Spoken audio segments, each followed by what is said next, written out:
po sa ating lahat mga ma'am sir. Dito tayo sa Santo Tomas, Pangasinan.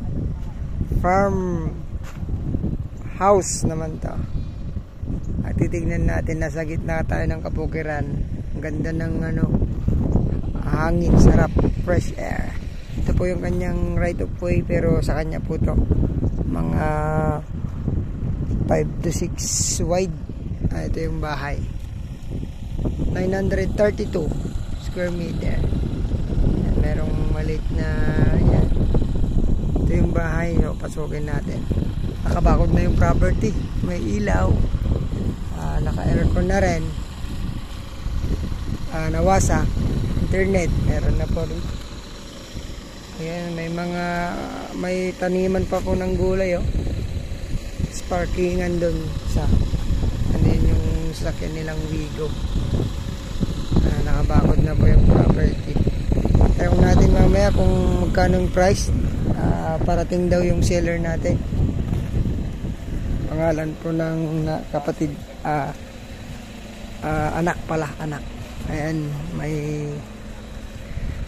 mayroong garden o mga taniman ng ayun, bahay, ganda rin po. Maluwang pa yung property. May basketballan pa siya. So, yung tahimik kung hanap nyo, baka pwede po sa inyo to. Walang masyadong kapitbahay na malalapit. Walang maingay. Walang hindi ka na pagka may mag-video ng gabi. Ayan, may deep well na rin po pala dyan.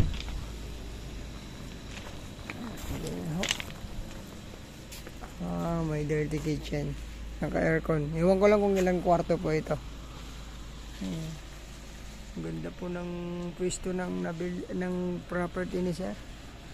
So yun, hintayin lang po natin yung may-ari para mabuksan po yung sa loob mga video natin.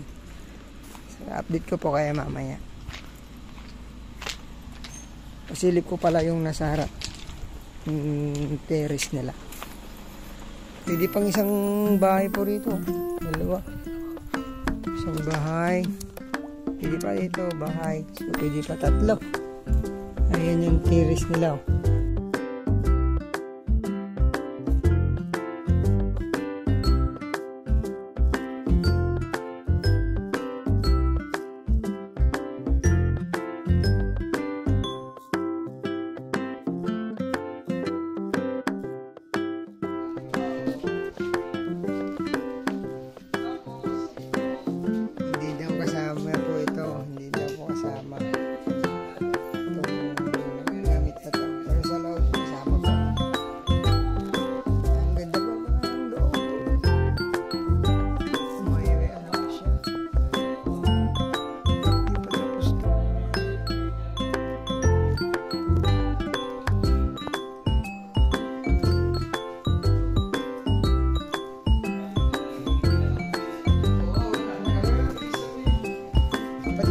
Pag-i-exercise mo sir.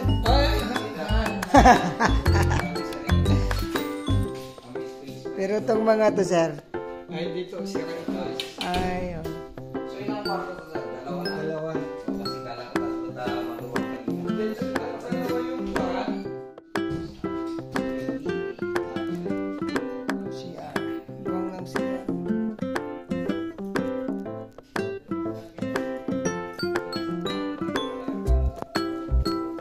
kasi dito pag binuksan mo ito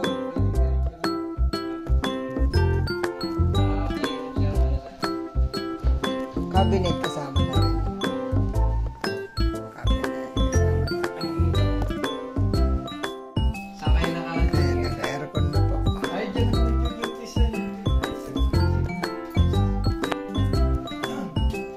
Ayan, kasama na yung mga cabinet. Kama.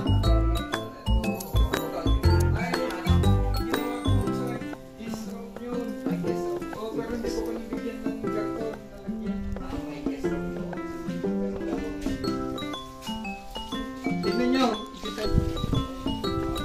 Ayan, dito yung natin.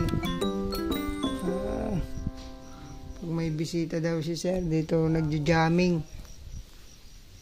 Tapos mayroong isang kwarto pa doon. Guest room daw po, pero wala pang aircon. View ng property, oh. Ang ganda. May peace of mind ka rito. Wala masyadong kapitbahay. Mahangin pa. Ayan. So, yun. Sana magustuhan nyo. Price nito, 4.5 million pa. Asking ni seller niya. Sagot nila ang capital gain tax. Negotiable naman daw po, sabi ni seller. Thank you.